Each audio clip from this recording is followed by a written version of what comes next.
Fala galera, mais uma vez eu, Alexandre Magalhães, na resenha com Magalhães, para falar dos times do futebol brasileiro e dos campeonatos que estão em curso. Campeonato Carioca 2025.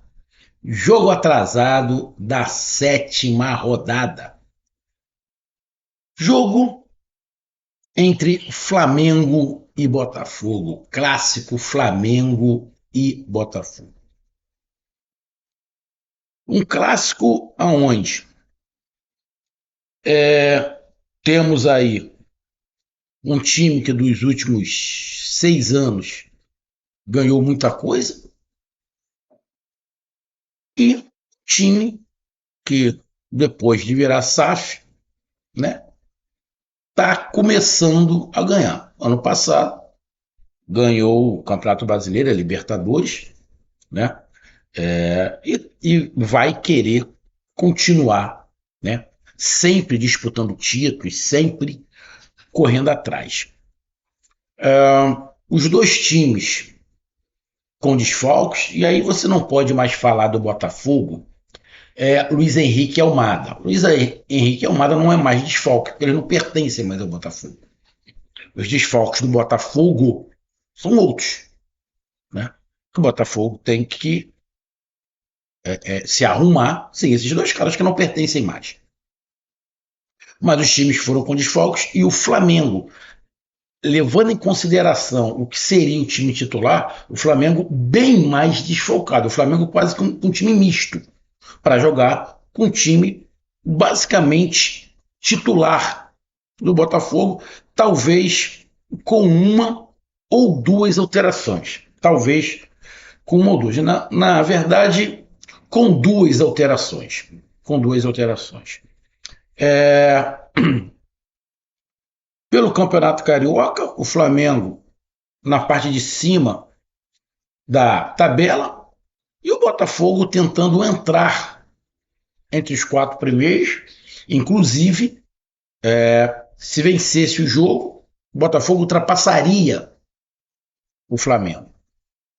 Se enfrentaram no Maracanã, com arbitragem que eu não gostei da arbitragem, com um jogo que teve momentos bons e momentos muito chatos, né?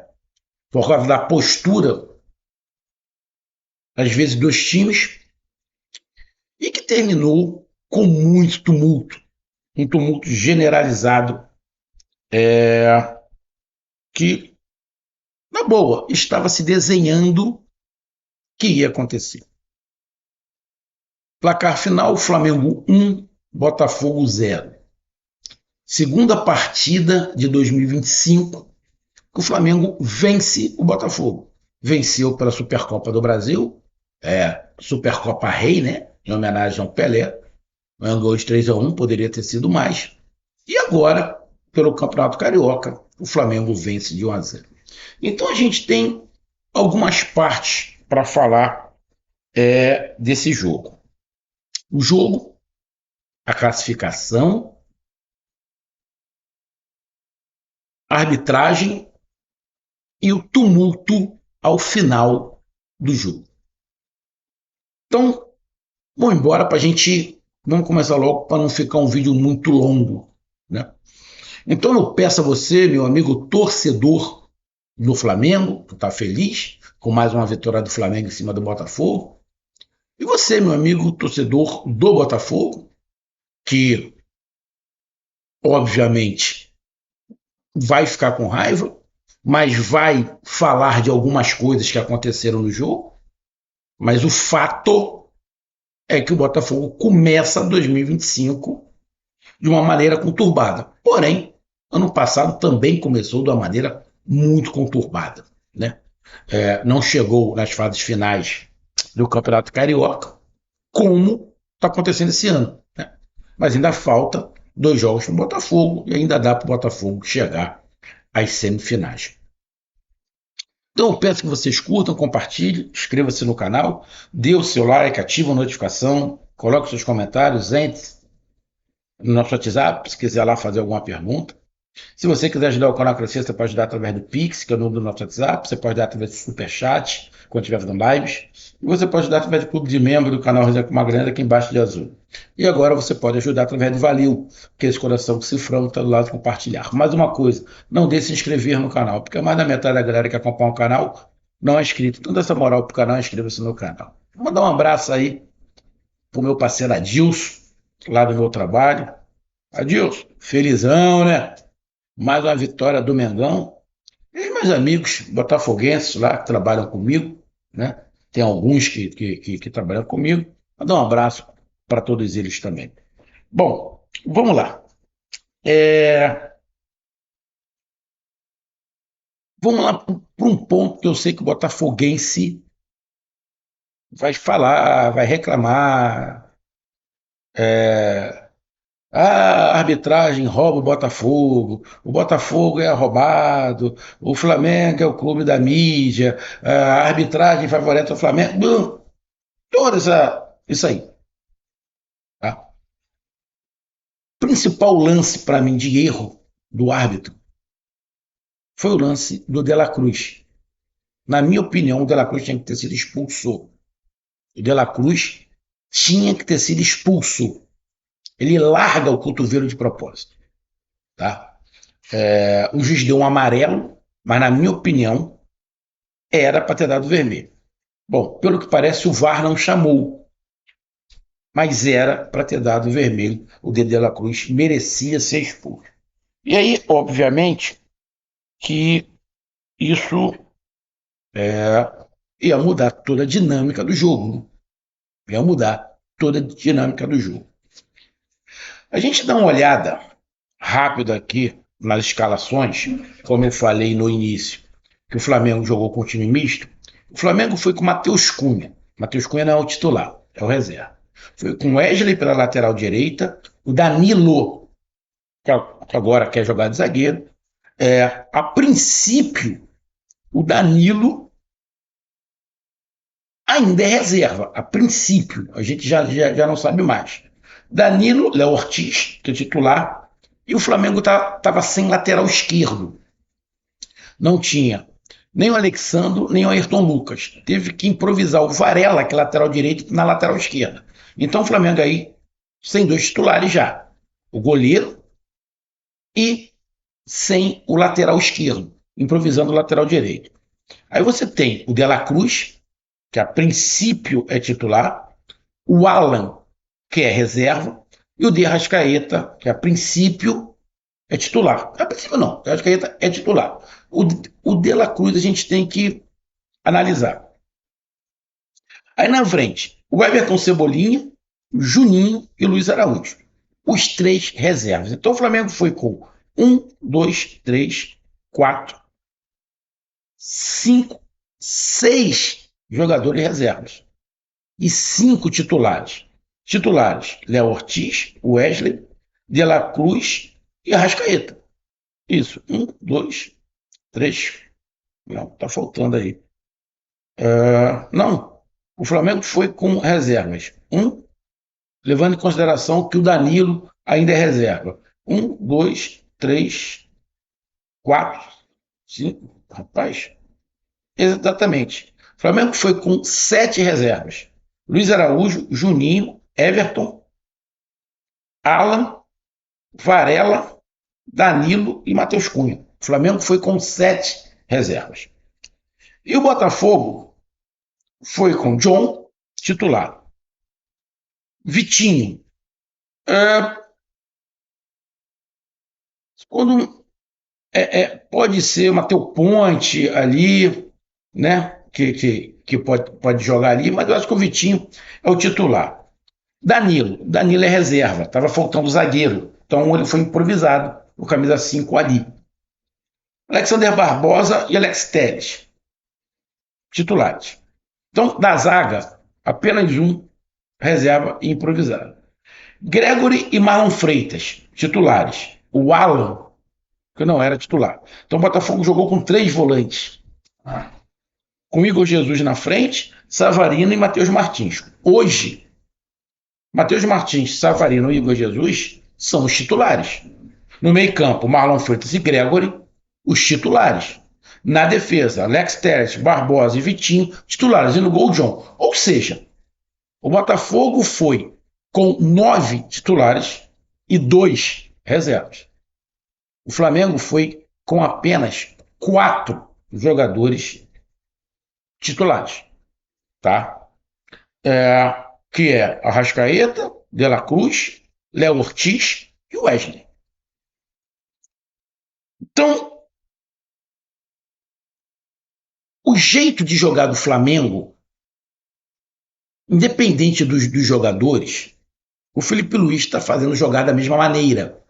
Óbvio que, dependendo do jogador, a característica vai mudar.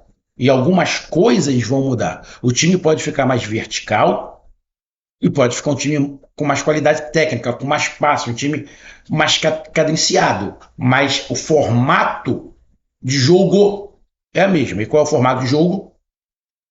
Marcação alta, marcando saída de bola, correndo atrás da bola para recuperar a bola e começar a trabalhar. Então esse é o estilo. Então falamos do lance do De La Cruz, que para mim era para ter sido expulso. Achei que o árbitro picotou muito o jogo, marcou faltas que não existiram. Isso irritou um pouco os jogadores também. Não gostei muito da arbitragem. E, na minha opinião, teve uma grande cagada junto com o VAR, que não foi a expulsão do De La Cruz. E é óbvio que isso poderia mudar todo o panorama do jogo. O Flamengo começou melhor. O Botafogo, com 3 volantes, obviamente, ia jogar marcando o Flamengo e tentando bola longa. Com pouca criatividade, o Savarino não aparecia muito, porque basicamente o primeiro tempo. No final do primeiro tempo que o Botafogo tentou jogar um pouco, mas basicamente o Flamengo atacando, o Flamengo ficando com a bola e o Botafogo se defendendo e tentando sair numa bola rápida, numa bola longa, né? Tentava, às vezes, tocar a bola, mas a pressão do Flamengo estava muito alta. O Flamengo criou boas oportunidades de abrir o placar no primeiro tempo. Basicamente, o Botafogo deu um chute de fora da área no final do primeiro tempo, quando o Botafogo deu uma melhorada e o Flamengo deu uma recuada. Mas, basicamente, o Flamengo conseguiu fazer seu jogo, apesar, vou repetir, com 7 reservas. Mas o Flamengo foi melhor do que o Botafogo no primeiro tempo. O Botafogo só melhorou no final, quando o Flamengo deu uma recuada. Então, o Flamengo melhor no primeiro tempo. Se tivesse que ter um vencedor no primeiro tempo, seria o Flamengo. O Flamengo criou mais oportunidade, marcou mais em cima, teve lances para poder abrir o placar. Então, terminou o primeiro tempo 0-0, mas o Flamengo melhor. O Botafogo apenas se defendendo e tentando bola longa. Vai para o segundo tempo, o Botafogo começa melhor. Tentando marcar em cima também, tentando marcar pressão, ficando mais com a bola, se movimentando mais, dando opções. Então, a gente, no início do segundo tempo, imaginava o quê? Bom, o primeiro tempo foi do Flamengo, o segundo tempo é do Botafogo. Só que aí o Flamengo conseguiu dar uma igualada e numa bola parada, numa jogada ensaiada do Flamengo, sai o gol do Léo Ortiz. Arrascaeta bate. No segundo pau, ninguém marca o Danilo, ele joga para a pequena área. O Léo Ortiz vai lá e faz 1-0. Com 10 minutos do segundo tempo. E aí o jogo fica equilibrado, né? O Flamengo fica com a bola tentando tocar, mas aí o Botafogo tem que se lançar um pouquinho mais. E aí o Botafogo vai mais para dentro do campo do Flamengo, começa a pressionar e o jogo fica mais equilibrado, até em relação à posse de bola. Fica mais equilibrado, que o Botafogo também fica com a bola, tenta criar, o Savarino tenta entrar mais no jogo, o Igor Jesus que continua muito isolado. E aí começa as alterações, do Flamengo vai mudando, o Botafogo mudando também. E o Botafogo no segundo tempo bem melhor do que no primeiro. Cria duas grandes oportunidades de fazer o gol. Uma o Danilo tira, mas estava impedido. E a outra, acho que é o Varela que tira, numa cabeçada do o Igor Jesus, que ele tira quase que dentro do gol. Então o Botafogo poderia ter empatado no momento que o Botafogo cresceu na partida. Não é que o Flamengo ficou mal. Estava um jogo equilibrado, mas o Botafogo cresceu. Fez algumas mudanças, mudou os dois laterais, mudou o ponta, né? Botou um zagueiro também, e o Botafogo cresceu. O Botafogo cresceu. Assim que faz as mudanças, o Botafogo cresce e cria oportunidade. O Botafogo poderia ter empatado. O Flamengo criou também algumas outras oportunidades que poderia até fazer um segundo gol, mas quem teve a chance mais clara de fazer o gol no segundo tempo foi o Botafogo. Foi o Botafogo. Então eu vejo o primeiro tempo totalmente do Flamengo e um segundo tempo mais equilibrado, mas com a chance mais clara de fazer gol do Botafogo. Agora, fica nítido. E o Flamengo tem um padrão de jogo, todo mundo sabe. E o Botafogo, ele tem como é o termo que eu estou conseguindo usar, uma memória afetiva do ano passado. É uma memória afetiva do ano passado, que deu muito certo, mas que o atual treinador, que é o interino, ele não tem a mesma capacidade do treinador que saiu. Ele está tentando. Mas o Botafogo é um time que está faltando um pouco o apoio no meio campo. É um time que tem muita qualidade, que com duas ou três peças ali para repor os que saíram, vai ser um time que vai brigar por tudo no Campeonato Brasileiro, vai brigar no Campeonato Brasileiro, vai brigar por tudo na temporada, mas precisa de algumas peças de reposição e peças para titularidade. Precisa. Para dar uma dinâmica melhor e não ficar muito só na bola longa, porque tem qualidade o time do Botafogo. Então, como eu falei, primeiro tempo do Flamengo, segundo tempo, um jogo mais equilibrado, o Flamengo faz 1-0 e o Botafogo tem a melhor chance, né, do jogo, só que não fez, o Varela estava lá e tirou a situação. Teve alguns chutes perigosos, né, que o Matheus Cunha defendeu. Entendo até que talvez no segundo tempo, principalmente após as mudanças, o Botafogo foi um pouco melhor que o Flamengo. Eu estou dando uma pausa aqui para me falar, porque eu estou olhando aqui na minha imagem que eu estou gravando e a minha imagem está travando, tá? Está travando um pouco. Então, o jogo foi isso. O Flamengo mais encorpado, mais tático, um entendimento melhor. O Botafogo com a memória afetiva do ano passado, mas não fez um jogo ruim. O Botafogo não fez um jogo ruim, mas o primeiro tempo foi de Flamengo. O Botafogo se defendeu mais. E no segundo tempo, o Botafogo, depois da mudança, foi para cima, criou boas oportunidades e pode-se dizer que, principalmente depois das mudanças, o Botafogo foi até melhor do que o Flamengo. Mas foi um jogo bem equilibrado no segundo tempo, mas com vitória do Flamengo. Aí, a classificação fica o Flamengo na primeira colocação com 17 pontos, o mesmo número de pontos de Volta Redonda, só que o Flamengo tem um saldo de gols 13 e o Volta Redonda tem um saldo de gol 1. Então o Flamengo é o líder do campeonato. E o Botafogo, com essa derrota, está ali na sexta colocação com 12 pontos. O Botafogo, eu acho que já fez os 3 clássicos, né? O Botafogo, não, acho que o Botafogo ainda falta o clássico contra o Vasco, tá? E esse clássico contra o Vasco pode ser o jogo que talvez classifique o Botafogo. Talvez classifique o Botafogo. Deixa eu dar uma olhada aqui. É exatamente isso, ó.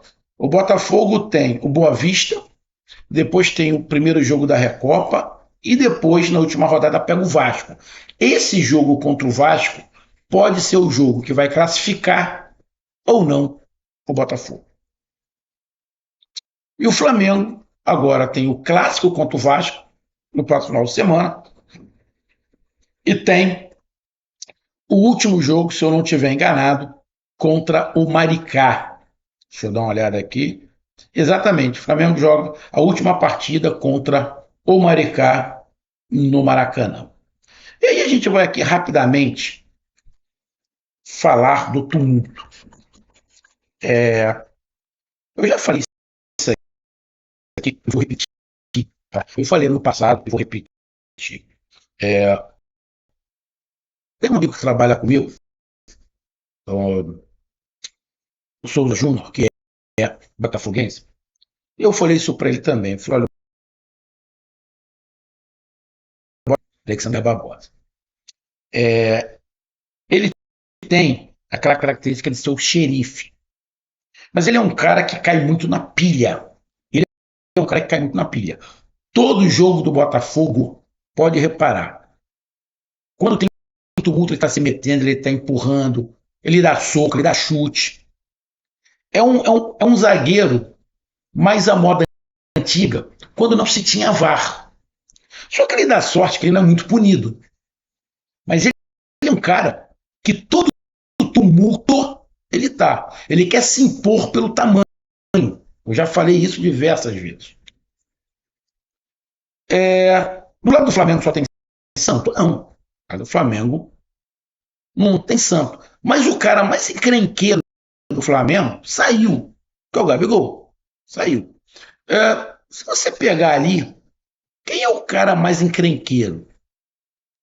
Hoje no Flamengo, você pegar um cara encrenqueiro, não tem ninguém muito com esse perfil. Os dois zagueiros não são. O Wesley e o Alexandre não é. O Rascaeta não é. O De La Cruz não é. Talvez o mais esquentadinho pode ser o Gerson, né? Mas não é um cara violento. Se tivesse o Pedro também não era.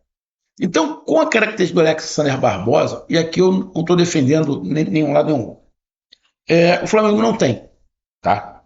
O que tinha já saiu. Ah, e o Bruno Henrique? Bom, o Bruno Henrique não é um cara violento, mas o Bruno Henrique é um cara experiente.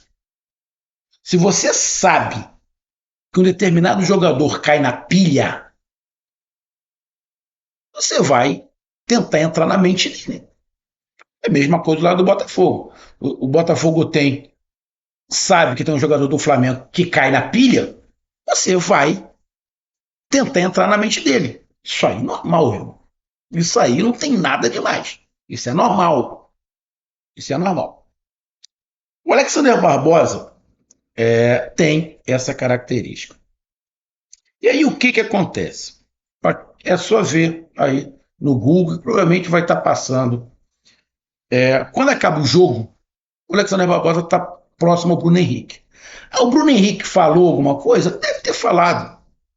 O Alexander Barbosa dá um empurrão no Bruno Henrique, vai para cima do o Bruno Henrique caído no chão, o Alexander Barbosa vai para cima dele. O Gerson empurra para separar. E aí começa aquele tumulto daqui para lá. O juiz vem, já dá um vermelho, que a princípio era para o Alexander Barbosa. E no meio desse tumulto, e aí eu vou falar diretamente com a torcida do Botafogo, que talvez não queira ver esse lance, o Alexander Barbosa lança o braço para dar um soco. O Alexander Barbosa lança o braço para dar um soco. E lança o soco. Só que não pega em ninguém. Bom, se ele joga o braço para dar um soco, ele assume o risco. O zagueiro do Flamengo, Cleiton, que é o reserva, um garoto da base que estava do lado, joga no cotovelo para acertar ele. O cotovelo não pega. Eu acho que foi até antes. Ele joga o cotovelo, ele tenta dar o soco, e quando o Cleiton volta, o Cleiton dá, se você não estiver enganado, de canhota. E acerta a boca do Alexander Barbosa. Bom, todo machão tem um dia que a casa cai. Irmão, o Alexander Barbosa vai ficar com a porrada na boca. Vai ficar com a porrada na boca. Mas ele queria dar uma porrada em alguém. Que ele lançou o braço. Tá nítido no vídeo. Que ele larga o braço para acertar alguém. Não sei se era o Gerson, não sei quem era. Mas ele lançou o braço para baixo para acertar alguém. Só que não pegou. Só que ele não esperava que alguém do Flamengo ia lançar o braço em cima dele. E pegou e arrancou sangue. Você não me leva mal, não? Bem feito. Porque o Alexander Barbosa, ele faz essa de xerifão, de bater. Todo jogo, não é só contra o Flamengo, não. Contra qualquer adversário, ele tenta intimidar na força. Vou lembrar aqui grandes. Moser do Flamengo, Gonçalves do próprio Botafogo, que batia com a grandeza. É um outro momento. Tinha habilidade Gonçalves, como o Moser tinha, o Júnior Baiano tinha. Mauro Galvão não. Mauro Galvão era uma classe, né, companheiro? Mauro Galvão era uma classe, esse não. Mas sempre teve. Mas não tinha VAR, irmão. Não tinha VAR. Uma hora, o Alexander Barbosa ia encontrar uma parede. Bom, acabou tomando. E para um cara se julgar muito forte, muito marrento, eu sou xerife, ficar com a porrada na cara e sair sangue, irmão, deve ser o fim do mundo. Mas na boa, minha opinião, bem feito. Bem feito. E aí, teve mais tumulto, Alex Telles xingando, querendo pegar alguém que eu não sabia quem era, não dava para saber quem era, e aí empurra daqui, empurra dali. Acredito que pelo menos dois. Dois foram expulsos, Alexander Barbosa e o Gerson. O Gerson eu não sei por que foi expulso, porque a princípio ele estava separando, mas acabou expulsando o Gerson. E eu acho eu, que teremos mais expulsos. Por quê? Ao final do tumulto, o time do Botafogo sai, só que não vai para o vestiário, não entra. Isso a arbitragem tem que botar na súmula. Não entra. Para quê? Para ficar esperando o time do Flamengo. A diretoria não mandou os jogadores entrar, os seguranças não botaram os jogadores do Botafogo para dentro, deixaram ali para arrumar tumulto. Ah, Magalhães, mas o cara tomou um soco na cara. Irmão, ele tentou dar um soco. Só que ele não acertou o soco dele, tomou um. Mas no futebol profissional, irmão, vamos para dentro. E aí o Botafogo fica ali, ninguém coloca os jogadores para dentro, o Flamengo tem que entrar. E aí começa um tumulto de novo, empurra daqui, empurra dali. Não sei se teve contato físico, mas a atitude do Botafogo de ficar esperando o Flamengo entrar, acho eu que a arbitragem vai botar na súmula. Então, terminou de uma forma lamentável. Ah, mas o Bruno Henrique deve ter falado. Bom, o Alexander Barbosa não aguenta a pilha, irmão. E vamos ser sinceros, torcida, jogadores do Botafogo não ficaram, não ficam sacaneando também? Não ficam sacaneando? No passado não foi? Ah, ganhamos 4-1, zoa. Pô, faz parte. Então, vai para outra profissão. Mas foi lamentável o que aconteceu no final. Mas não vou ficar em cima do muro, não. Bem feito para Alexander Barbosa. Vai ficar com a porrada. Bem feito. Não tem como tirar. E a vitória do Flamengo? Bom, o Flamengo aproveitou a oportunidade. Não foi um jogo com tantas oportunidades assim, mas aproveitou a oportunidade. E venceu a partida em cima do Botafogo. 2025, nesse momento, está 2-0 para o Flamengo em cima do Botafogo. Tá aí a minha análise, um grande abraço, até mais, valeu, tamo junto, fui.